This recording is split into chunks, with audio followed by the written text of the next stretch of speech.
नमस्कार दोस्तों, मैं हूं मृगेंद्र तिवारी। आज आपका विजडम वाला ऑनलाइन एजुकेशन में हार्दिक स्वागत करता हूं। प्रिय दोस्तों, आज हम लोग फिर से इतिहास का ही वही कंटिन्यू चालू किए हैं। यह है रेलवे, आरआरबी ग्रुप डी और एसएससी, बैंक और अन्य यूपीपी अन्य एग्जाम के लिए बड़ा ही लाभदायक हमारा प्रैक्टिस सेट है। बच्चों, हम चाहते हैं कि आप लोग इसे शेयर करते रहें अपने ग्रुप में और लगातार बने रहें ताकि और इम्पोर्टेंट सवाल आपको मिलते रहेंगे। बच्चों, सबसे पहले आज हम पहले सवाल की तरफ चलते हैं। प्राचीन भारत के विख्यात चिकित्सक धन्वंतरी ने अपना परामर्श किस दरबार में दिया था? परामर्श दरबार में दिया था, तात्पर्य यह है कि वह किन राजा के दरबार में धन्वंतरी थे। शाब्दिक अर्थ ये होता है। पहला ऑप्शन है बच्चों समुद्रगुप्त, दूसरा है अशोक, चंद्रगुप्त और तीसरा है बच्चों कनिष्क। यहाँ पे आप लोग अपने अपने कमेंट करते रहिएगा। इसके राइट आंसर है बच्चों चंद्रगुप्त। राइट आंसर है चंद्रगुप्त। नेक्स्ट देखिएगा,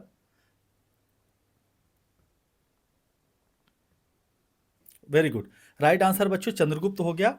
नेक्स्ट अगले सवाल की तरफ चलते हैं हम लोग। वाराह मिहिर थे। पहला प्रश्न वाराह मिहिर थे क्या थे? एक एस्ट्रोनॉट थे, एक स्पेस शटल थे, एक पावर स्टेशन थे या स्गेशन, और चौथा ऑप्शन है आपके पास एक प्राचीन खगोलविद थे। बच्चों राइट आंसर है इसमें से खगोलविद थे। वाराह मिहिर खगोलविद थे एक, और ये गुप्त वंश से संबंधित थे। वाराह मिहिर ने की जो प्रसिद्ध पुस्तक है, आप लोग नोट भी करते रहिएगा, पंच सिद्धांतिका। क्या है बच्चों? उनकी प्रसिद्ध पुस्तक का नाम है पंच सिद्धांतिका। और नेक्स्ट अगले सवाल की तरफ चलते हैं हम लोग बच्चों। अगला सवाल, किसके शासनकाल के दौरान अजंता की गुफाएं निर्मित की गई थी? अजंता की गुफाएं, तो सबसे पहले हम लोग अजंता की गुफाओं के बारे में पहले जान लें कि अजंता की गुफाएं हैं क्या। तो बच्चे अजंता की गुफाएं ये दूसरी शताब्दी, क्योंकि गुफा एक दिन में तो बन के तैयार होती नहीं है, तो लगभग दूसरी से लेके 6वीं शताब्दी तक ये गुफा बनती चली गई। इसमें यह वर्तमान पे महाराष्ट्र के औरंगाबाद नामक जिले पर स्थापित है। इसे यूनेस्को का विश्व धरोहर में शामिल किया गया है। और इस की खास जो बात है, इसमें कुल मिला के 19 गुफाएं हैं। अजंता की 5वीं शताब्दी में चैतहाल बना। गुफाओं का निर्माण लगभग मैं कहूँ कि इसमें 19 गुफा है, जिसमें हिंदू, बौद्ध और जैन तीनों धर्मों के लिए इसमें अलग अलग गुफाएं बनी गई हैं। तो ऑप्शन पहला आपके पास गुप्त, दूसरा ऑप्शन है बच्चों कुषाण, तीसरा मौर्य और चौथा है चालुक्य। राइट आंसर होगा बच्चों गुप्त काल। इसका राइट आंसर होगा गुप्त काल। अगले सवाल की तरफ चलते हैं हम लोग। संगम काल में रोमन व्यापार का केंद्र क्या था? रोम, यूनान रोम आप जान रहे हैं। तो पहला ऑप्शन है बच्चों मदुरै, दूसरा है अरुकमेड़, तीसरा है पुम्पुहर और चौथा है मुशेरी। राइट आंसर है बच्चों, अब आप लोग अपने अपने आंसर देते रहिएगा। अरिकमेड़ु उसका राइट आंसर है, और वर्तमान के पौंडीचेरी में स्थित है यह अरिकमेड़ु, जो कि वहाँ पर रोमन व्यापार से जो संबंधित केंद्र था उसका पता जब खुदाई लगी तो वहाँ आसपास रोमन बस्तियाँ मिली, रोमन सिक्के मिले और अन्य जो है प्रमाण हमें मिलते हैं। अगले सवाल की तरफ चलते हैं। नया सवाल है, पश्चिमी चालुक्य वंश का प्रसिद्ध शासक कौन सा था? या चालुक्य वंश का प्रसिद्ध शासक कौन सा था बच्चों?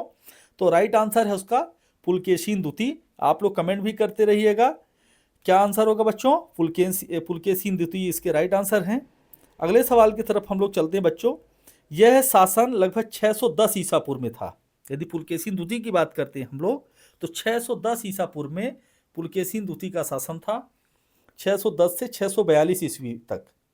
और पुलकेशिन द्वितीय के बारे में एक खास बात बता देते हैं कि ये बहुत ही महान और प्रतापी राजा हुए। अगले सवाल की तरफ चलते बच्चों। महाबलीपुरम में मंदिरों का निर्माण किस पल्लव शासक ने करवाया था? पल्लव शासक की बात करें तो यह 6वीं शताब्दी से 9वीं शताब्दी तक पल्लव शासकों ने शासन किया। किसमें किया बच्चों? 6वीं से लेके 9वीं शताब्दी तक पल्लव राजवंश का शासन था। आपके पास ऑप्शन है महेंद्र वर्मन, नरसिंह वर्मन, और तीसरा ऑप्शन है बच्चों परमेश्वर वर्मन, और चौथा है नंदी वर्मन प्रथम। इस तरह से इसका राइट आंसर होगा बच्चों नरसिंह वर्मन प्रथम, इसके राइट आंसर हैं।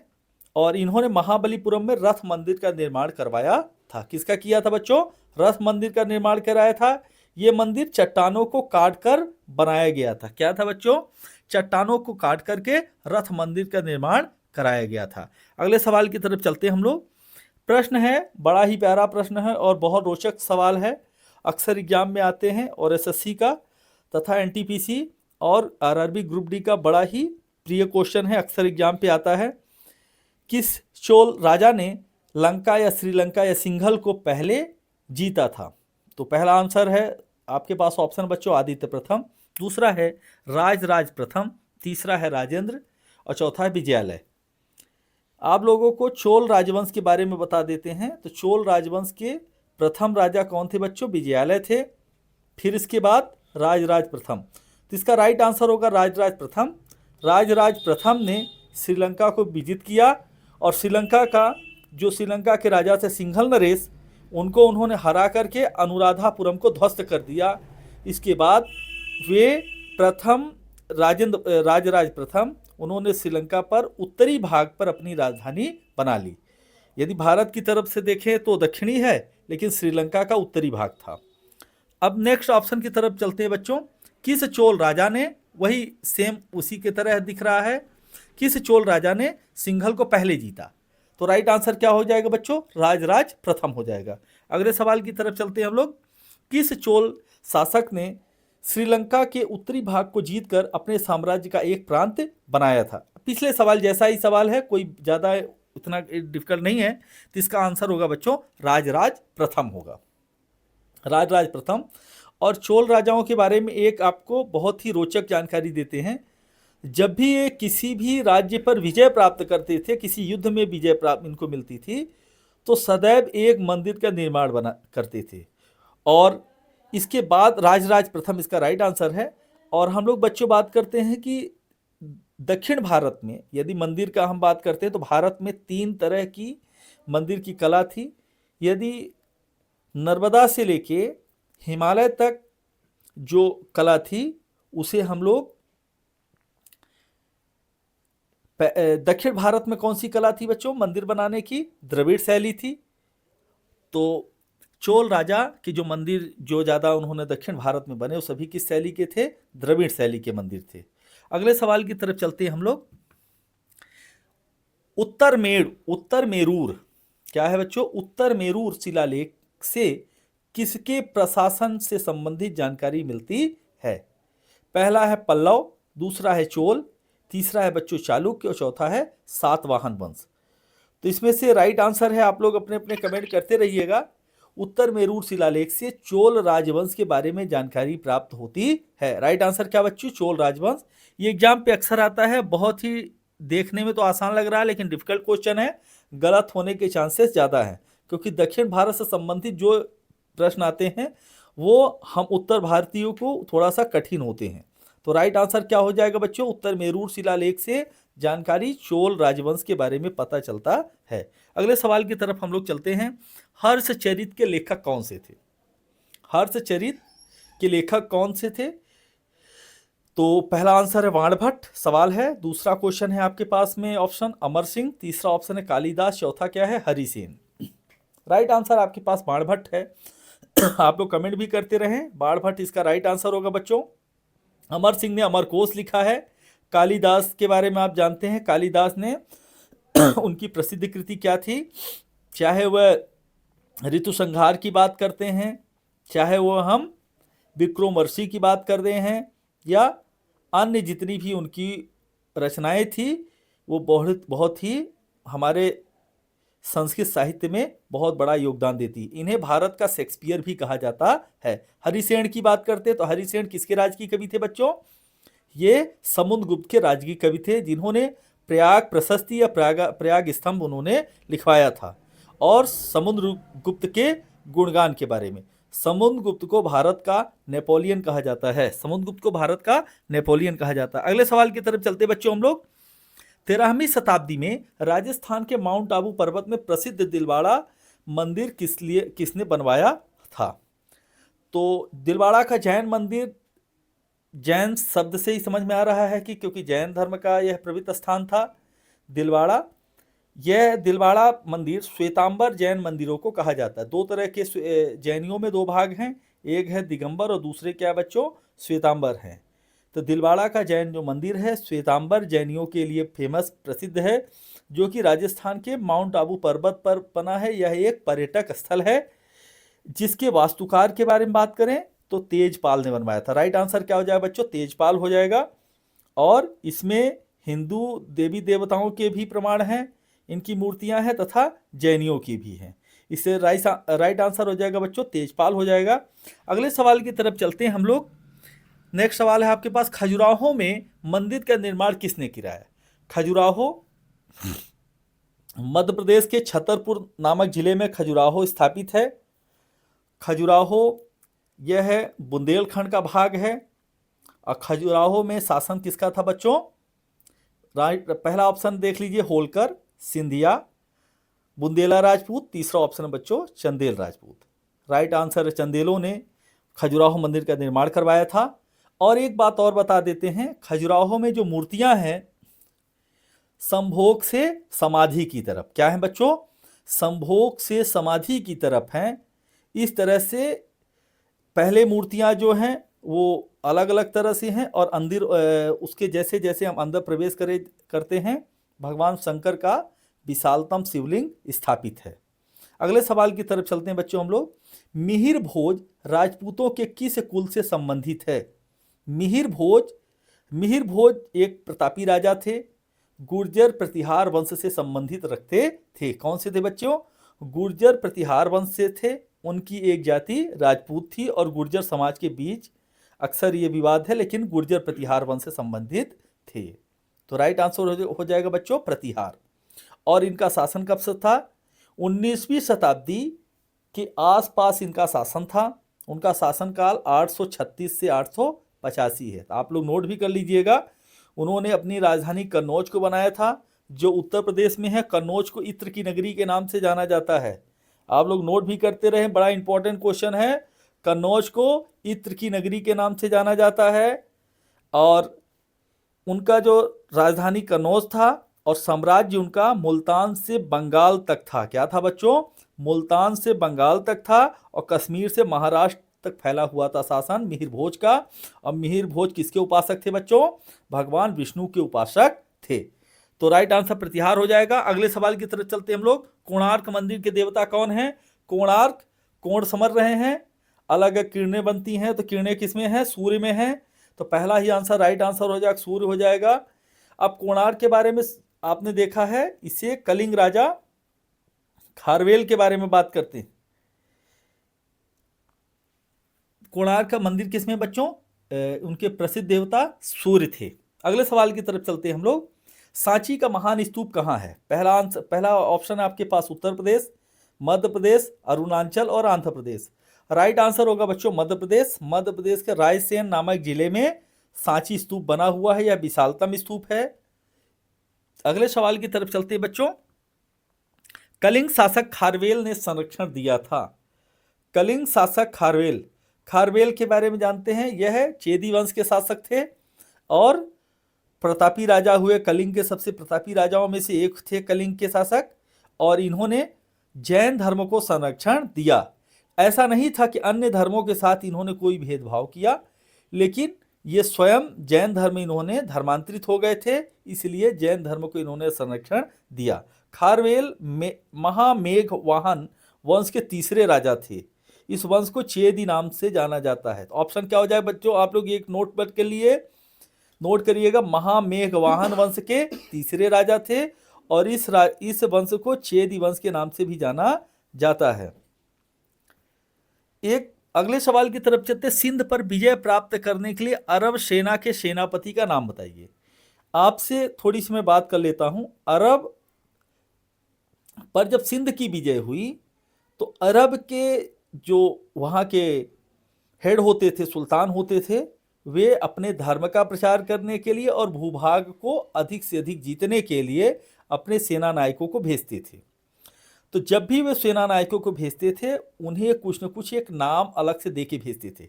अक्सर ये पेपर में अभी पीसीएस में आ चुका है। तो मोहम्मद बिन कासिम का नाम क्या था? आप लोग नोट कर लीजिएगा। उसका नाम था इमाद अद अद दीन। क्या नाम था बच्चों? इमाद अद दीन। राइट आंसर है, आप लोग लिख लीजिएगा, इमाद अद दीन। और सिंध पर जब युद्ध, उस समय पर वर्तमान पे राजा, जब सिंध पर युद्ध हुआ, उस समय पर राजा दाहिर थे। तो सिंध पर विजय प्राप्त करने के लिए अरब सेनापति जो भेजे गए वो मोहम्मद बिन कासिम थे। 712 ईस्वी में युद्ध हुआ और मोहम्मद बिन कासिम की विजय हुई। अगले सवाल की तरफ चलते बच्चों। सिंध पर विजय प्राप्त करने के लिए मोहम्मद बिन कासिम, आप लोग नोट भी करते रहिएगा। अब अगला सवाल है महमूद गजनी। महमूद गजनी को लुटेरे के नाम से भी जाना जाता है। यह गजनी कोई बहुत बड़ा नहीं है, वर्तमान का अफगानिस्तान, वहां पे गजनी एक छोटा सा कस्बा है, छोटा सा गांव है, वर्तमान पे देखा गया। अब देखिएगा, महमूद गजनवी ने निम्नलिखित में से किस प्रसिद्ध मंदिर पर धावा बोला था? पहला आंसर बेलूर, हेलेविड, सोमनाथ, कोणार्क। तो राइट आंसर होगा बच्चों सोमनाथ। और सोमनाथ कहाँ है? वर्तमान के गुजरात में सोमनाथ का मंदिर है। और सोमनाथ के मंदिर में किसकी प्रतिमा है? शिवलिंग भगवान शंकर की है। एक बात और बता देते सोमनाथ के बारे में, 1000 ईस्वी से प्रारंभ हुआ युद्ध और यह 1025-26 तक लगातार कंटिन्यू होता चला गया। 17 बार महमूद गजनवी भारत पर आक्रमण किए। और आज जो सोमनाथ का मंदिर आपको दिख रहा है, वह सोमनाथ का मंदिर देश के आज़ाद होने के बाद बना। और जिसका शिलान्यास जब प्रारंभ हुआ, उस समय पर देश के प्रथम राष्ट्रपति डॉक्टर राजेंद्र प्रसाद और उस समय के वर्तमान के गृह मंत्री या उप प्रधानमंत्री सरदार वल्लभ भाई पटेल ने उसे पहली बार प्रारंभ करवाया था सामान्य लोगों की पूजा के लिए, और पहली बार बना भी था। अगले सवाल की तरफ चलते बच्चों। तराइन की दूसरी लड़ाई पृथ्वीराज को किसने पराजित किया? पहला आंसर है महमूद गजनवी, कुतुबुद्दीन ऐबक, मोहम्मद गौरी, अलाउद्दीन खिलजी। तो आप लोग देख लीजिएगा, इसका राइट आंसर क्या होगा बच्चों? मोहम्मद गौरी की बात करते हैं, इसका राइट आंसर मोहम्मद गौरी होगा। मोहम्मद गौरी के बारे में बात करते हैं। तराइन के युद्ध में मोहम्मद गौरी और पृथ्वीराज चौहान के बीच में पहला युद्ध हुआ, जिसमें से पृथ्वीराज चौहान की विजय हुई। लेकिन जब दूसरा युद्ध हुआ 1192 में, तो पृथ्वीराज उस युद्ध में उन्हें पराजय हुई और मोहम्मद गौरी की विजय हुई। इसके बाद यही दूसरा युद्ध था जिस वजह से दिल्ली पर इस्लाम की विजय प्राप्त होना शुरू हुई। मोहम्मद गौरी ज़्यादा दिन तक जीवित नहीं रहे। उनके जो सेनापति था कुतुबुद्दीन ऐबक, वो आगे बढ़े, उन्होंने राज्य को संभाला। और इसके बाद वास्तविक दिल्ली का संस्थापक किसे माना जाता बच्चों? इल्तुतमिश को माना जाता है, जिनकी पुत्री रजिया सुल्तान थी। अगले सवाल की तरफ चलते बच्चों। नेक्स्ट सवाल है पृथ्वीराज चौहान ने मोहम्मद गौरी को किस युद्ध में हराया? पृथ्वीराज चौहान को मोहम्मद गौरी ने किस युद्ध में हराया? तो 1192 में पृथ्वीराज चौहान की हार हुई और 1191 में पृथ्वीराज चौहान की विजय हुई। यहीं पे थोड़ा सा बच्चे अक्सर गलत कर देते हैं। तो 92 में कौन जीता? मोहम्मद गौरी। 91 में कौन जीते? पृथ्वीराज चौहान। नेक्स्ट सवाल की तरफ चलते बच्चों। अगला सवाल है किस लड़ाई ने मोहम्मद गौरी के लिए दिल्ली का क्षेत्र खोद दिया या कहें कि दिल्ली के दरवाजे खोल दिए गए? पहला तराइन की पहली लड़ाई। तो तराइन की पहली लड़ाई में मोहम्मद गौरी की हार हुई और जब हार हुई तो वापस जाना पड़ा। लेकिन दूसरी लड़ाई 1192 में हुई तो तराइन के युद्ध में मोहम्मद गौरी की विजय हुई और यही दूसरा युद्ध था जो दिल्ली के दरवाजे खोल दिए गए मोहम्मद गौरी के लिए। खानबा के युद्ध की बात करते हैं तो खानबा का युद्ध किन के बीच में हुआ बच्चों? ये राणा सांगा के बीच में हुआ था और बाबर के बीच में खानबा का युद्ध हुआ था। अगले सवाल की तरफ चलते हैं हम लोग। निम्नलिखित में किस राजपूत राजा ने मोहम्मद गौरी को पहली बार हराया? सामान्य सा है, देख रहे हैं आप, मोहम्मद गौरी को पहली बार। यह सवाल देखने में तो बड़ा ही आसान दिख रहा है, लेकिन कहीं ना कहीं ये थोड़ा सा कठिन लग रहा है। पृथ्वीराज द्वितीय, बघेल भीम और जयचंद कुमारगुप्त। राइट आंसर होगा भीम बघेल। ये गुजरात के शासक थे, इन्होंने पहली बार मोहम्मद गौरी को युद्ध में हरा दिया था। अगले सवाल की तरफ चलते हैं बच्चों हम लोग। दिल्ली सुल्तान का शासन कब था? तो दिल्ली सुल्तान का शासक कब था बच्चों? राइट आंसर आप लोग कमेंट करते रहिएगा। दिल्ली सुल्तान का शासक कब था? तो कमेंट करके, ये क्वेश्चन मैं आप लोगों को कह रहा हूं कि आप लोग इसको कमेंट करिएगा। और इसके बाद हम लोग नेक्स्ट सवाल की तरफ चलते हैं। हम लोग चाहते हैं कि आप लोग चैनल को सब्सक्राइब करिए, लाइक करिए, शेयर करिए, ताकि हम और भी आपके लिए इंटरेस्टिंग जो सवाल लेके आएँ। और थैंक यू। जय हिंद, जय भारत।